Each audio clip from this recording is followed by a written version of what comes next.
ಈ ರೀತಿಯಾಗಿ ನಮ್ತಾ ಇದ್ದೀರಿ. ಓ ತರುಣಿ, ನಗರದ ಹೊರಗೆ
ಹೆಣ್ಣು ಮಕ್ಕಳಲ್ಲಿ ಹೇಳಬಾರದಂತ ಒಂದು ಕ್ರಮ ಉಂಟು.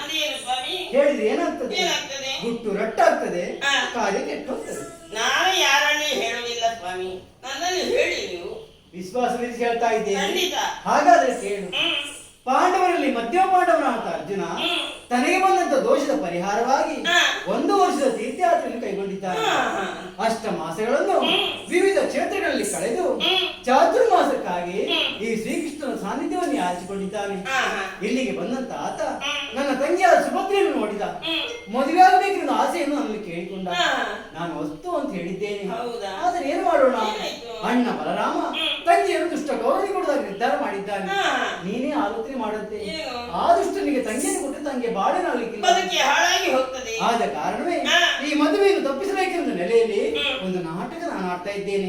ಅದನ್ನು ಬಿಟ್ರೆ ನೀನು ಹೇಳಿದಾಗೆ ಇನ್ನೊಂದು ತರುಣಿಯನ್ನು ನೋಡಿ ನಗಾಡಿದ್ದ ಅಲ್ವೇ? ಎಲೆ ಮುರಾಂತಕ, ನಿಮ್ಮ ಮಹಿಮೆಯನ್ನು ಹೊಗಲಲು ನನ್ನ ಈ ನಾಲಗೆ ಸಾರದು. 1000 ನಾಲಗೆಯುಳ್ಳಂತಹ ಆದಿಶೇಷನಿಂದಲೂ ಸಾಧ್ಯವಿಲ್ಲ. ಜಡಜ ಸಂಭವ ಸುರಪ ಮುಖ್ಯರಿಂದಲೂ ಸಾಧ್ಯವಿಲ್ಲ. ಆವ ಪರಿಯಲ್ಲಿ ಪಾಂಡವರು ನೀವು ರಕ್ಷಣೆ ಮಾಡುತ್ತೀರಿ ಎಂದು ಹೇಳುವುದಕ್ಕೆ ಸಾಧ್ಯವಿಲ್ಲ. ಸುಭದ್ರ ಕಲ್ಯಾಣದ ನಿರೀಕ್ಷೆಯಲ್ಲಿರ್ತೇನೆ ಸ್ವಾಮಿ. ಹಾಗೆಯಾಗಲಿ.